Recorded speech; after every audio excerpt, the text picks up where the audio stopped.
Do you have your copy of this volume of the Divine Plan? You have? Oh. Oh yeah, if you have that. Well, if you have that Divine Plan, maybe you can open that on page 29. Because here, Sri Aurobindo explains actually what is written here. There are worlds of infinite existence, consciousness, force and bliss. Now maybe for the benefit of those who don't have this chart in front of you,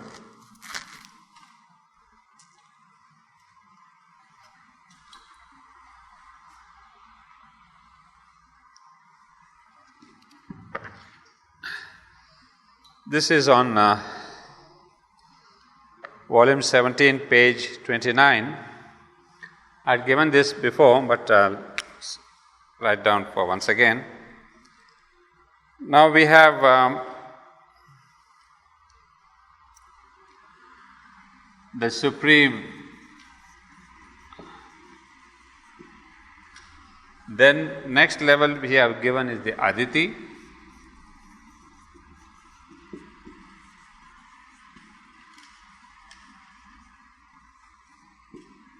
the Mother, and then there is this eternal manifestation,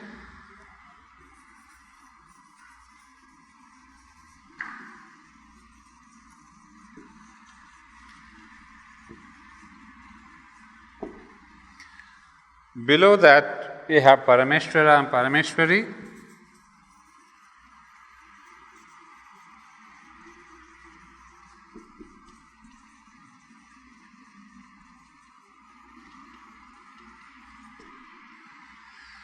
one step below we have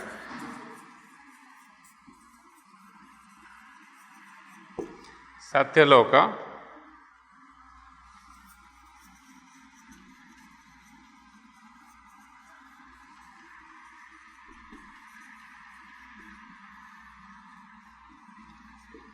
we have the Tapoloka, we have also this Ananda Loka, the fourth one.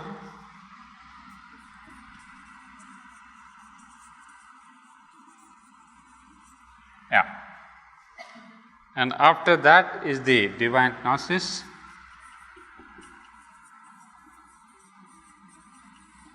And this is the manifestation.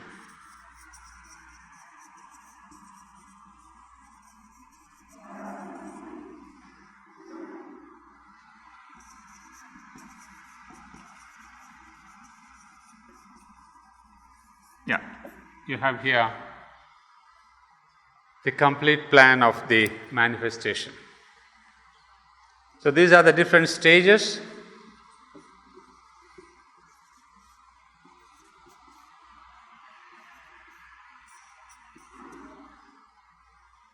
Now what Sri Aurobindo is referring to in this para, at the summit of this manifestation, this is a manifestation of which we are a part. There are worlds of infinite existence. Now what's happening? You see, we have spoken about this eternal mother, the Aditi, that it is she who really brings out the Supreme into manifestation. She is, as we said, like the midwife who delivers the Supreme from his own mystery, because beyond that we said there is the Tat, which is the Tat is that, the unmanifest. So from this unmanifestation or non-manifestation, manifestation begins here,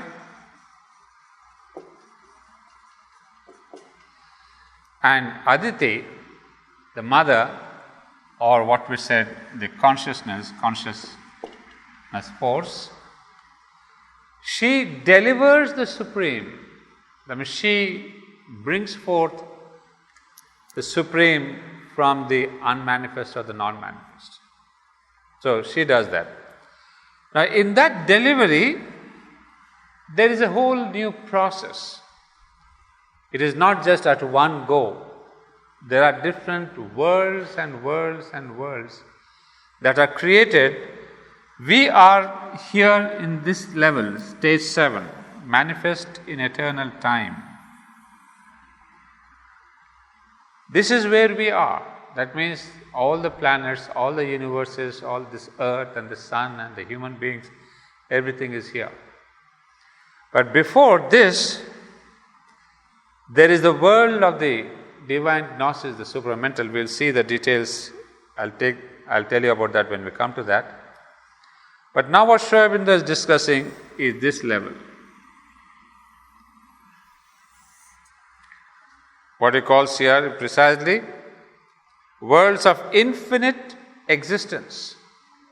Existence is Sat is existence. Worlds of infinite consciousness. This is called Chaitanya Loka. Or we have the other one,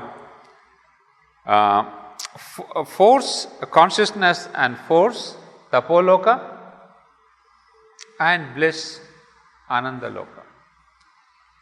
So these worlds exist beyond, from the evolutionary point of view, they exist even above the supramental world.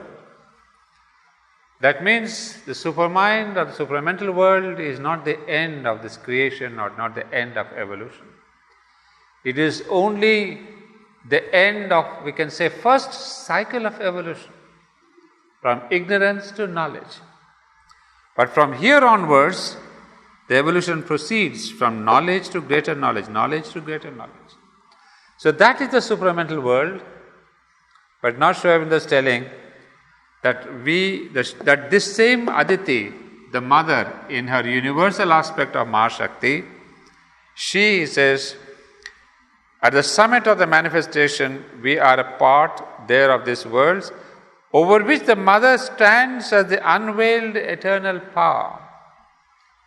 So the mother is standing over all these worlds.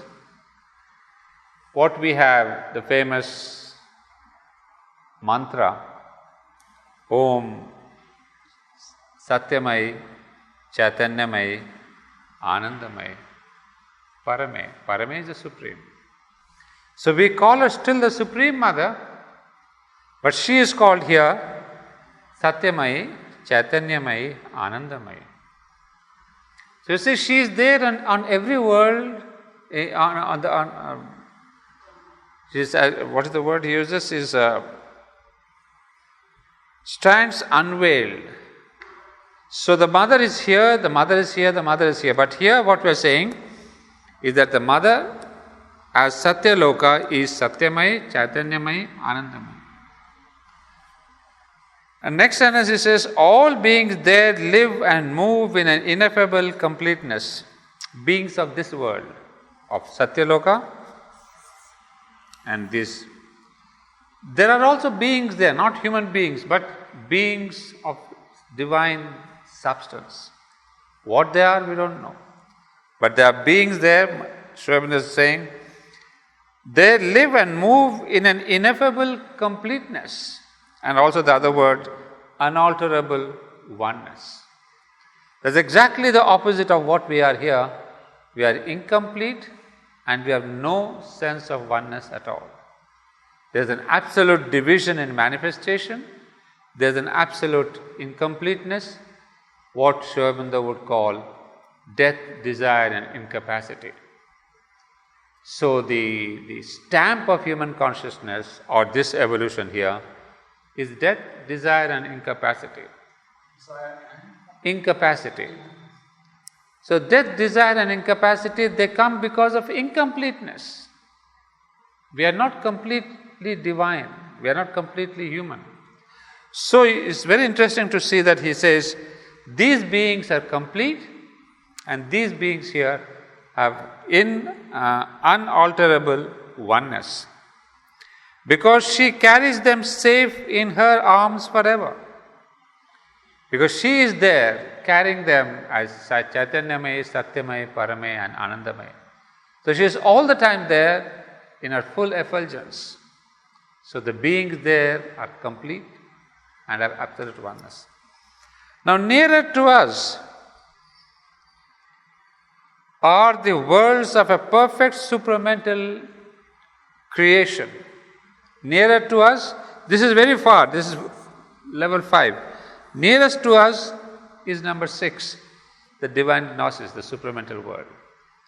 So now Sri Aurobindo, when he says that we have to move or the world is moving towards the next species, is obviously is the next step in evolution is the divine gnosis, the supramental world. So what Sri Aurobindo speaks of is not something, metaphysically, ontologically, that's the next step, the divine gnosis. So he's describing the same thing. Nearer to us, nearer compared to the Satyaloka, we have the divine gnosis. Not that it is very near, please remember. In one of the explanation, Mother tells us, we kind of very easily say intuitive mind, overmind and supermind. We thought, just raise your hands and you catch that supermind. She says the difference between overmind and supermind is, if not more, the same difference between overmind and the animal. Overmind and the normal life. So this immense difference that is there between life and overmind exists between overmind and supermind itself. So we should not go glibly thinking, it's very close, and she says, no way, the difference is as big, if not more. So when we say nearer to us, that's what I'm explaining. Don't think, we are just next step. So she says, are the worlds of a perfect supramental creation in which the mother is the supramental Mahashakti. See, very beautiful. Everywhere we see Aditi changing her names according to the level of the consciousness on which she presides. Here we say she is Satyamai, Chaitanyamai, Anandamai, but here he calls her the supramental Mahashakti. In Sanskrit is Vijnanamai. Vijnana refers to the supermind. So we have Vijnanamai, Chaitanyamai, Satyamai, Anandamai. And all this in the single word Aditi. So you see the position of Aditi when he calls her Aditi, the mother, how she is there over this entire creation. So we have here the supramental creation in which the mother is a supramental Mahashakti, a power of divine omniscient will and omnipotent knowledge, always apparent in its unfailing works, and spontaneously perfect in every process.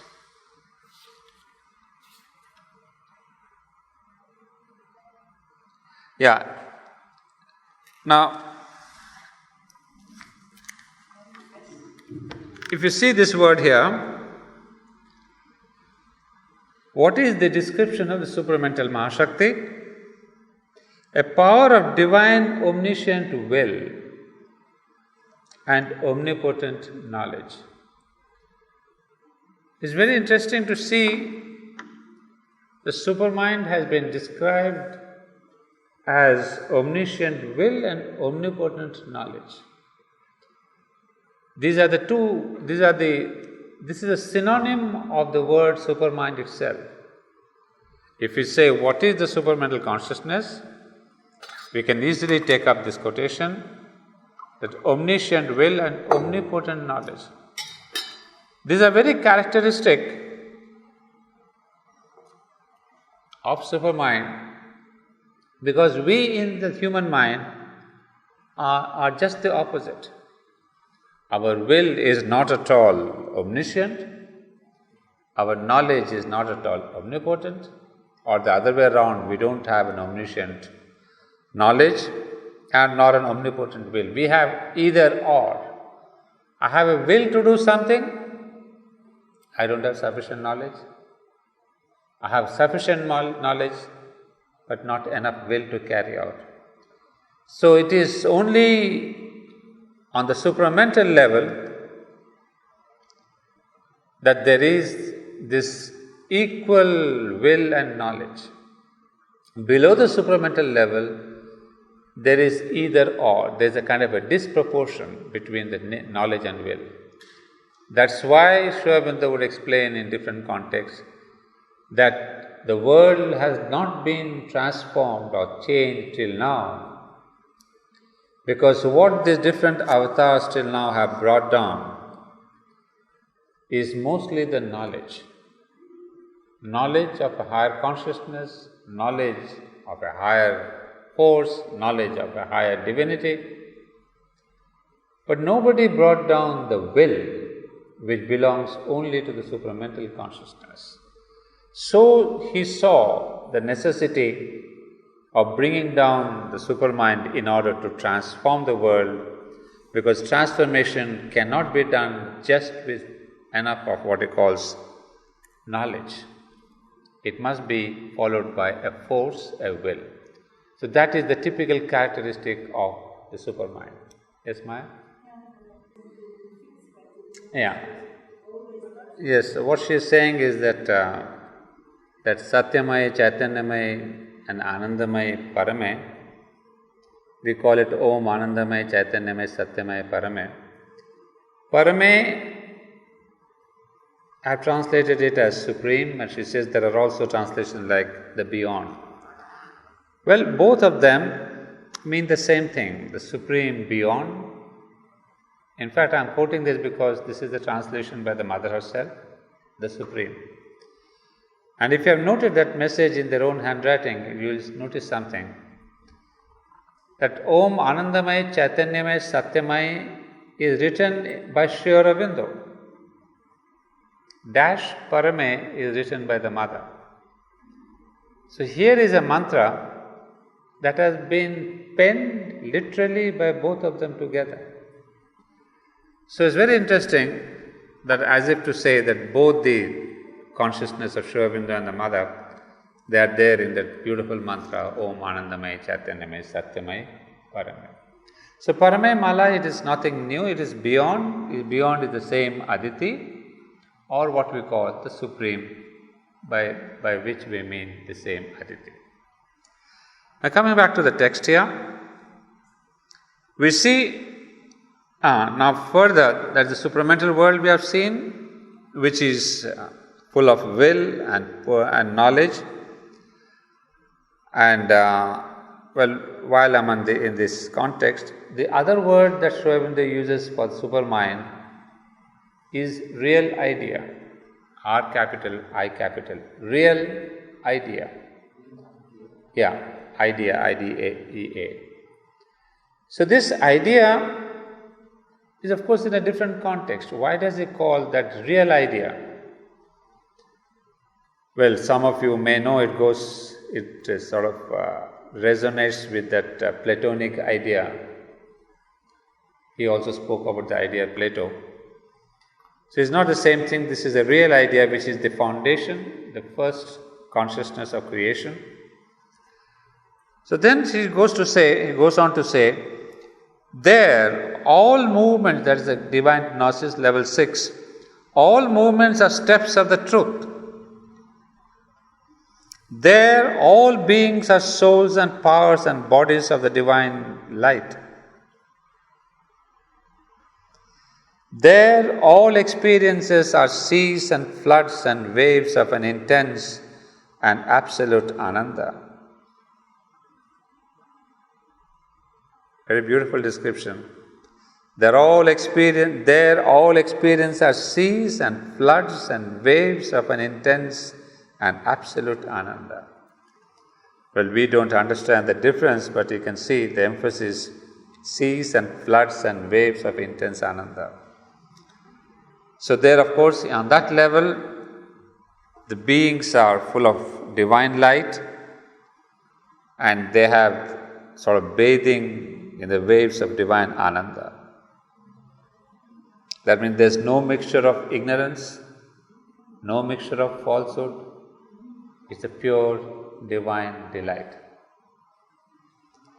But here, you see, he has been saying there, that word. But here, that means upon this creation.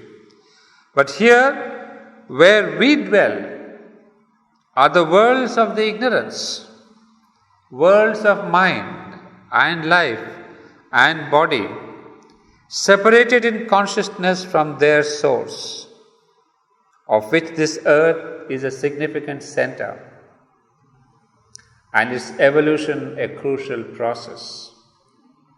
This too, with all its obscurity and struggle and imperfection, is upheld by the Universal Mother. This too is impelled and guided to its secret aim by the Mahashakti. So you see, we have the different levels of the world now. The worlds we have seen before, the Satyaloka, divine gnosis, manifestation in eternal time. But here, unfortunately, we can see falsehood and ignorance they set in. The world of mind, life and body. All these things come in. Ignorance comes in. Worlds of mind and life and body separated in their consciousness from their source. Now this is something important again. Maybe I can now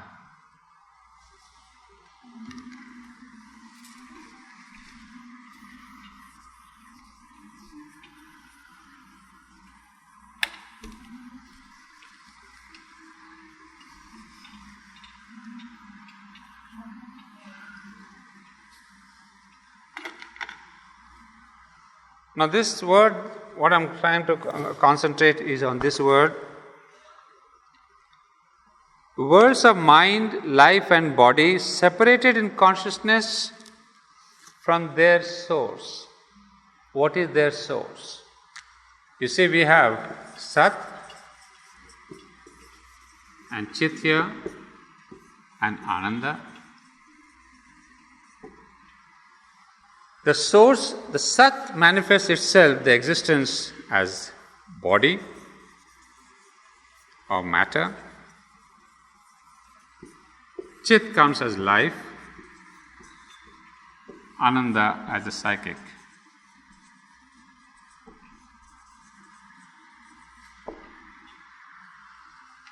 So we have from Sat, Chit and Ananda, matter, life and the psychic. Now there's one element missing, the mind. So mind comes from the fourth element of supermind.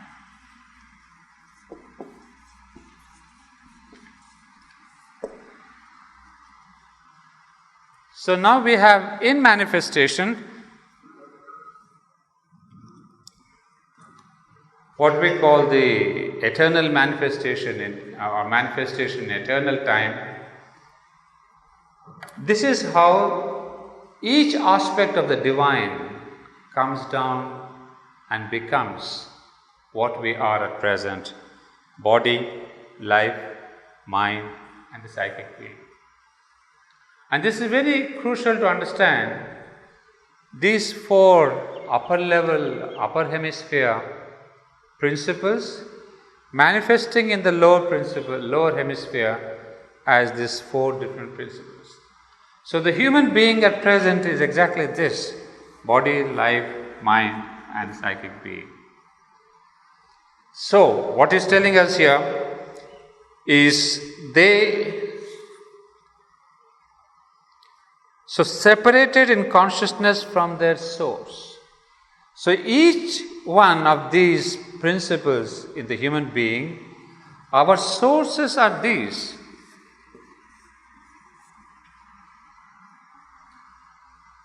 That means this is very important because, as I said, in Sri Aurobindo's philosophy of transformation, he can speak of transformation only because each one of our parts has its own divine, ultimate, absolute source. So it is not that the mind is something, created for falsehood and it can never be transformed. And especially the question of body, which has been rejected as something false, something impossible to be transformed. It is there eternally as something negative. So Sri Aurobindo gives us this chart and says, look, what is the source of the body? It's the Sat itself. The source of life is Chit itself. The source of mind is Supermind itself. So through proper evolution, through proper yoga and the stages of evolution, we are all moving back towards our own source. That is why you can see right from this description when you have the psychic realization. The most predominant experience and expression of a psychic realization is Ananda, the joy. You are always in that inner bliss. You are not in the super. If you realize the psychic being, you are not in Supermind at all. So in India, in the world, people may have realized psychic being but have no knowledge of Supermind. Some people say, why Sri Ramakrishna was a great psychic person, Sri Ramana realized the Brahman, but nobody knew about Supermind. You don't have to know it at all. Through the psychic being, you realize Ananda. And maybe what we call in Sanskrit again, one more term,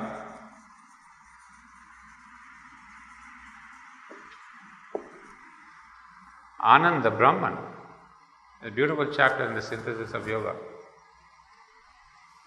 One of the most inspiring chapters, if ever you come across and you have time to read this chapter called Ananda Brahman in part 3 of synthesis. Part 3 of the synthesis of yoga, yeah. So obviously, whichever is our evolutionary process, we go to that end, to that source. So most human beings, all the yogis, all the saints and sannyasis, they have followed this path.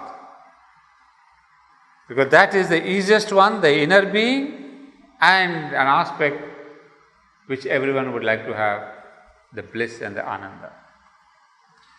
It is only perhaps, it is Sri Aurobindo alone who took this path from mind to Supermind. That's why it has never been spoken of, except hinted at by the Vedic rishis. They also did not reach, they went in between to overmind. And standing on the overmental level, they looked up and they saw a golden lid. Is described as the golden lid. So they say beyond this golden lid is a Supermind. Lid, L-I-D. Cover. Lid, the lid of a box. So they say there's a golden lid, beyond that is a Supermind. So it is the Vedic rishis who dared to go from here to till here, but not beyond. They had only a glimpse, a beautiful idea. So it is again Sri Aurobindo who breaks through that overmind and goes to Supermind, and again thanks to Sri Krishna's help and collaboration. So that was Sri Aurobindo. Whereas others, psychic being. And some, what we have from the life level, they have realized the universal consciousness. That means to see God around you.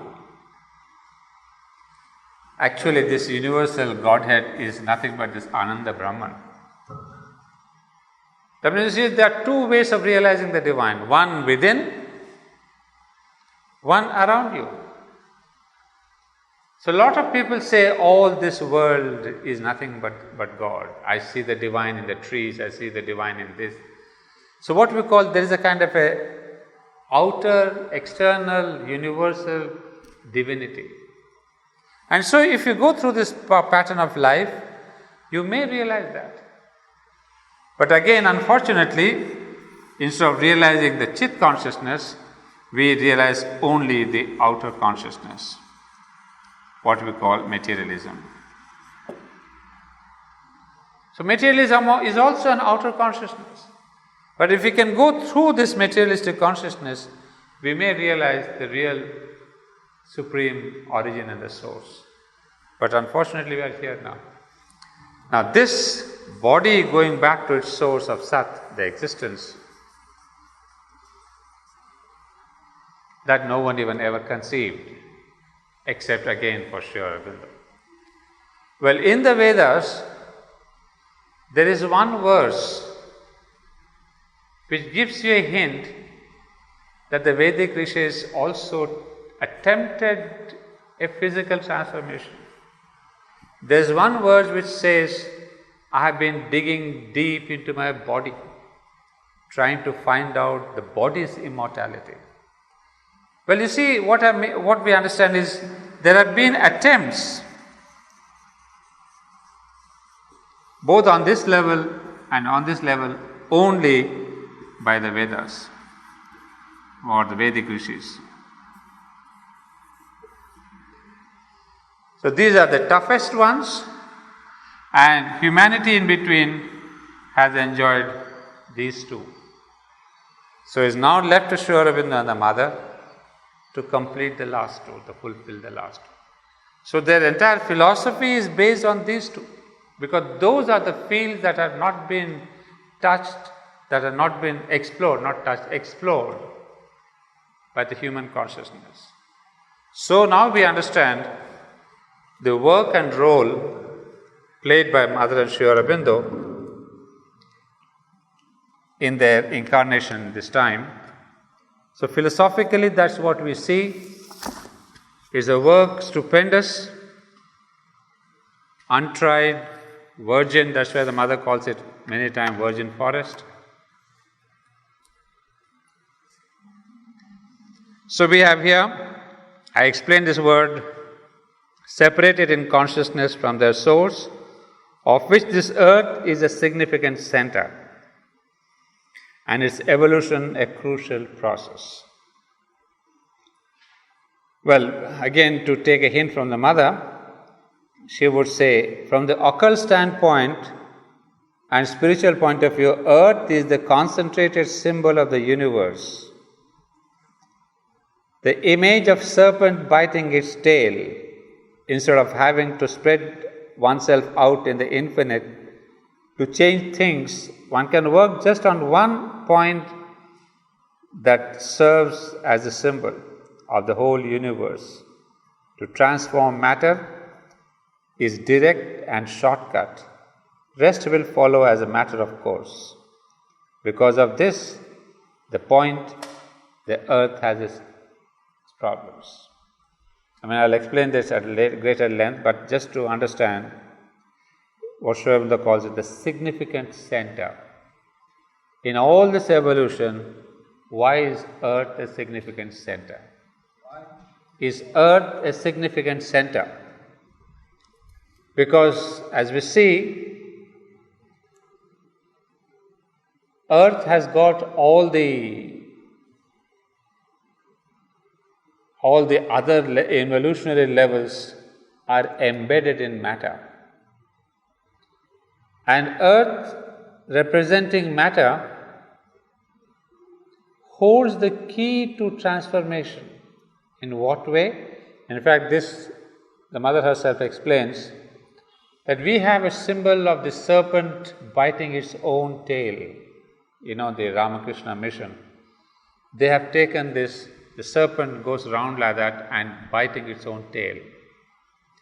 Mother says that's a perfect example of the earth. The tail end is the earth.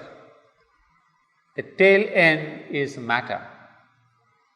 So this mouth of the snake is the divine consciousness, which is eating the tail or biting the tail or transforming the tail. Instead of going on every level, every stage, the symbolism is, if you change matter, all other creations, all other universes in between will undergo the transformation. So the mother is explaining that it's easier to transform matter, and then the rest of the transformations will follow. That is the symbolism of the snake biting its own tail. So that's why work done on the earth is of the greatest importance, and perhaps because of that there are avatars, incarnations coming upon earth and not on moon and Jupiter and whatever Mercury they are there. Because transformation must be done upon earth, and as she says, once is done in matter on earth, rest is a matter of course, it will follow. So this too, with all its obscurity and struggle and imperfection, is upheld by the Universal Mother. This too is impelled and guided. You see the word importance of this too. So it's not that the Mother is there only on the divine gnosis, on Satyamaya, Satyaloka and Ananda Loka and Chaitanya Loka. She is upholding all that. But do not think that she is not here. She is here too, upon this world also. Upholding, it says, with all its obscurity and struggle and imperfection and death and desire and incapacity, she is here with us, upholding this world also. And this too is impelled and guided to its secret aim by the Mahashakti. So it's the same divine Mahashakti who is there in the Satyaloka and Ananda Loka and Chaitanya Loka. It is the same Mahashakti who is behind this earth, in spite of all its ignorance and falsehood and problems and imperfection and obscurity. She is the one guiding this earth to its ultimate destiny, that of reaching the next level of the divine gnosis.